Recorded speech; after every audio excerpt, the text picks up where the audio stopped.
Hi, everybody. My name is Jason. I'm Jaden. I'm Eli. And we are the Yahuwah and the Torah channel. And we thank you guys very, very much for hanging out with us. It has been a couple of days since we've been able to get through this.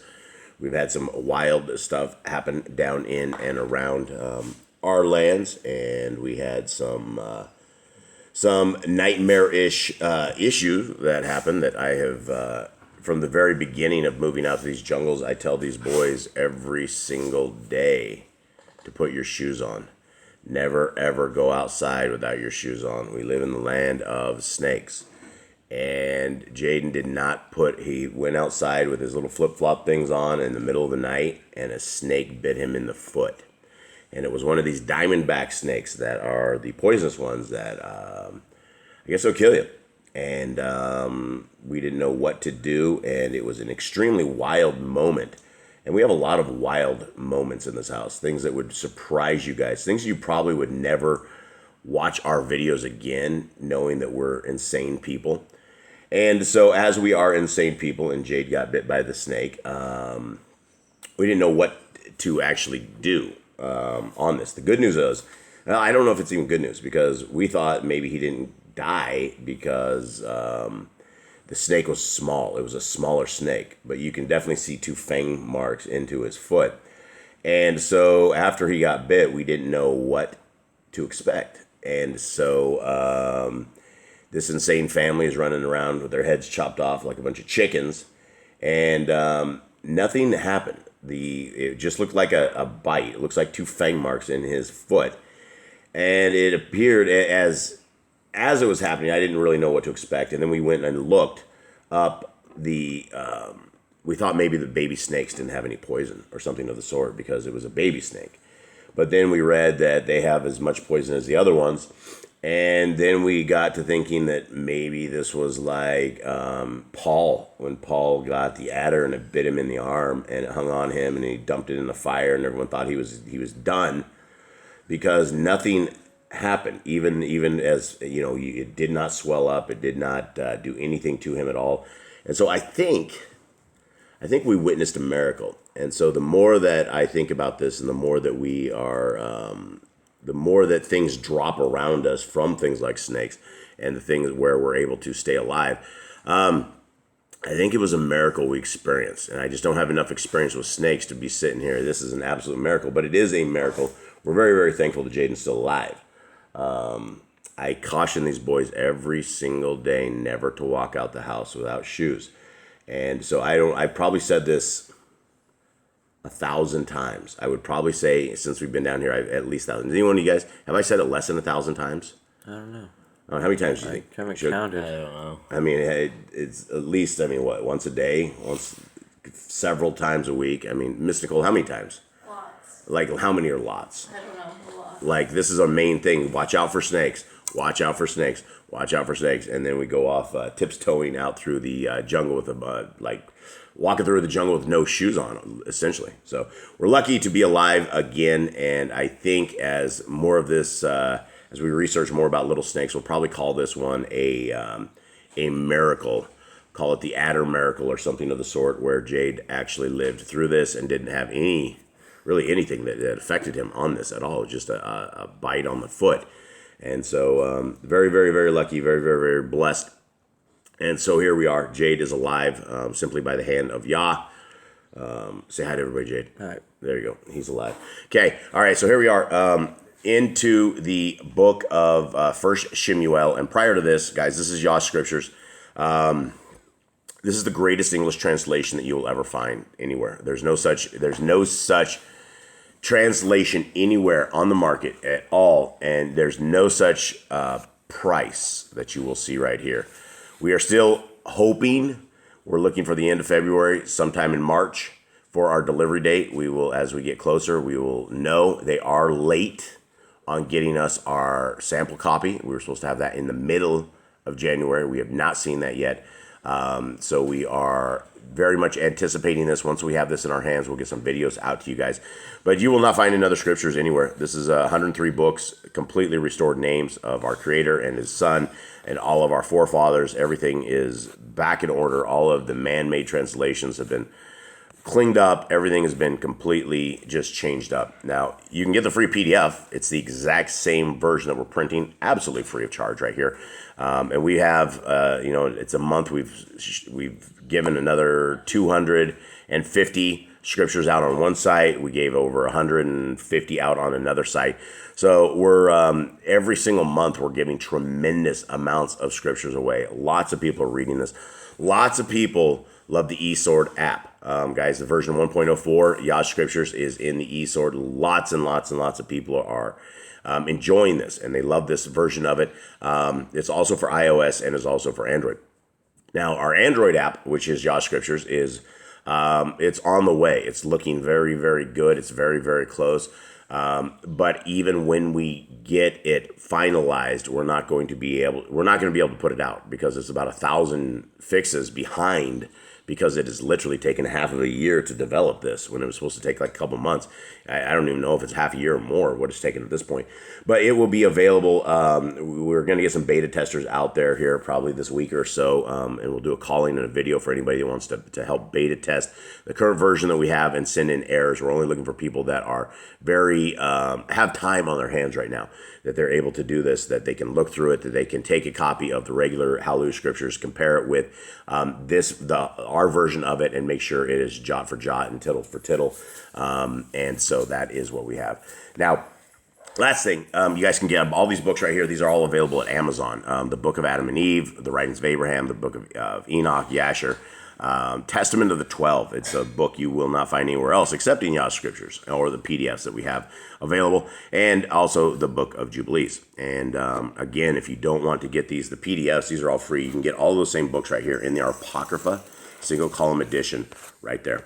All right, gentlemen, where are we at with SHEMU'EL? And for SHEMU'EL, Jay, are you putting Eli on the spot? Mm-hmm. Eli, I don't remember what happened. Eli doesn't even have his Bible with us to begin with, so he's just kind of here as a NPC. So the story about Samuel starts with Samuel, his mother Hannah, and she begs Yahuwah for a child.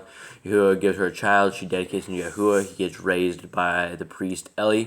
He's an older. He's very older. Is it Eli or Eli? It's Eli for this version because the little east thing over the Eli. E. It's Eli. That's good. It makes more like an A, like an 8 sound. But you don't like being called Eli? No. Why not? I don't like it. It's the same thing, right? Nope. All right. Continue. So he's an older man. He has 2 full-grown sons. They are sinning. They're doing evil things. They steal the meat. They do all these terrible things. They're breaking commands. They're supposed to be priests, but they are hurting people and doing evil things. Excuse me. Still dealing with the cold. Oh, man. I'm dying. Sorry, folks. Yahuwah gave a vision to a young child, SHEMU'EL, that he was going to destroy Eli and his sons and his family. And then they died. Copy and Pinecast, which are the sons of Eli, they both died. Then Eli fell off of his seat after he was told the Ark of the Covenant had been taken by the Pelashites, and he died and broke his neck. And now the Ark of the Covenant ended up in the Pelashites. They ended up getting cursed. They ended up with all tumors and bad things started happening to them because they stole the Ark of the Covenant. And they sent it away. Every city they sent it to, the people that city got cursed. And so they are working on getting rid of that and trying to get back into regular. Yep. So here we are. Okay. Anything else you want to add to this, Mr. Eli? No. All right. Here we go. And the Ark of Yahuwah was in the field of the Pelashites for 7 months. And the Pelashites called for the priests and the diviners, saying, "What do we do with the Ark of Yahuwah? Let us know with what we should send in it to its place." And they said, "If you send away the Ark of the Elohim of Yisrael, do not send it empty. But you shall certainly return it to him with a guilt offering. Then you are going to be healed. And it shall be known to you why his hand does not turn aside from you."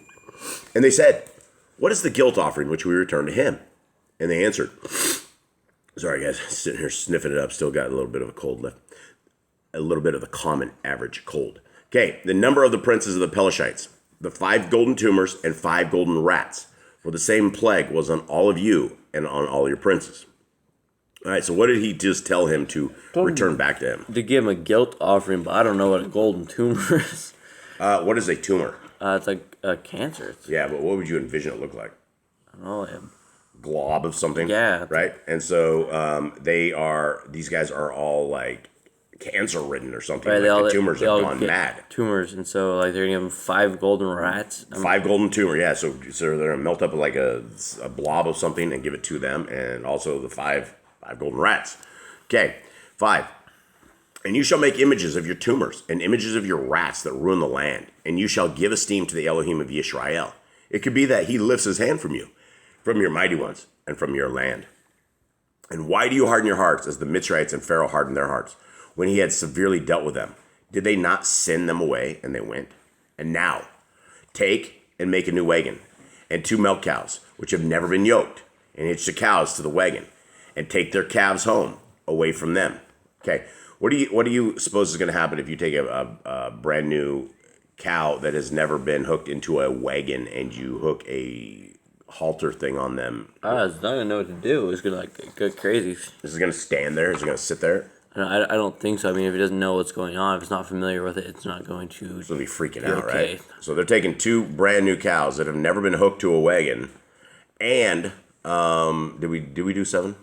Yeah, I think you were finishing. So I don't know if you didn't take their calves home. Okay, and now take and make a new wagon, and 2 milk cows which have never been yoked, and hitch the cows to the wagon, and take their calves home away from them. Okay, so what is that saying right there? Basically, take the new take the cows, and then take the calves away. Bring the calves back home. So what are the mothers going to be? What are the mothers going to be? They're gonna be freaked out. They're gonna want to find their calves. I mean, it depends on how it gets out. What does the cows have? Milk, right? So they have brand new calves, right? Or they have calves, and they have udders full of milk. So they have a pile of milk.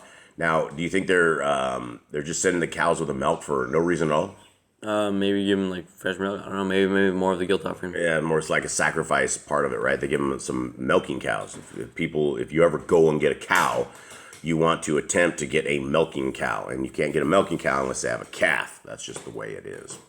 And these are things we actually didn't know until we came down here. We didn't understand how a milk cow worked. So call that city slickers. Here we are. Okay, 8.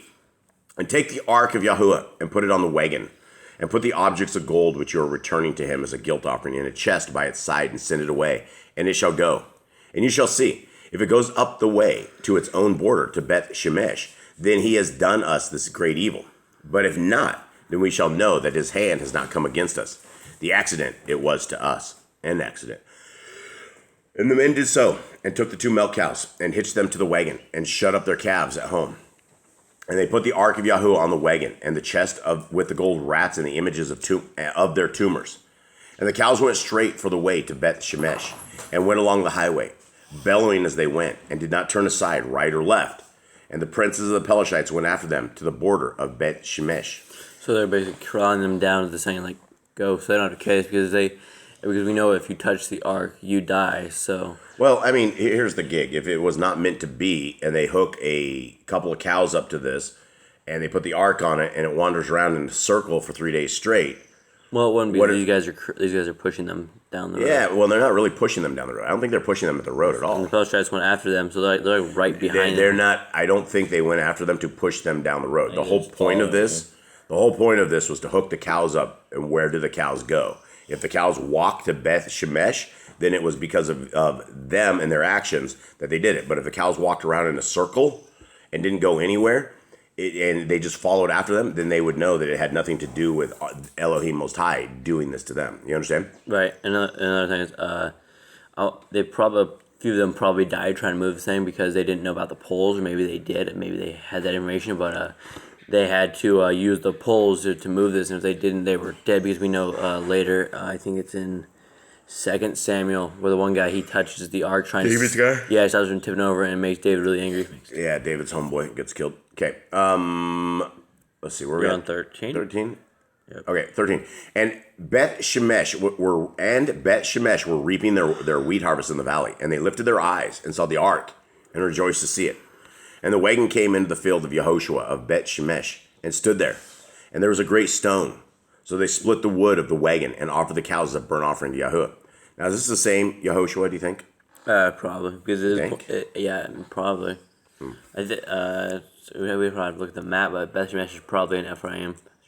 All right, here we go, 15.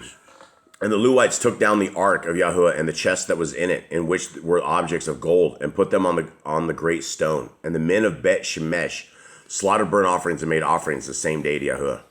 And when the 5 princes of the Pelashites saw it, they returned to Ekron the same day. And these are the gold tumors which the Pelashites returned as a guilt offering to Yahuwah. One for Ashdod, one for Azah, one for Ashkelon, one for Gath, and one for Ekron. And the gold rats, by the number of all the cities of the Pelashites belonging to the 5 princes, both walled cities and country villages, even as far as the great meadow on which they had placed the ark of Yahuwah, are to this day in the field of Yahushua of Beth Shemesh. Now, that was a long time ago. I don't think this thing's still in the field. Yeah, I hope not.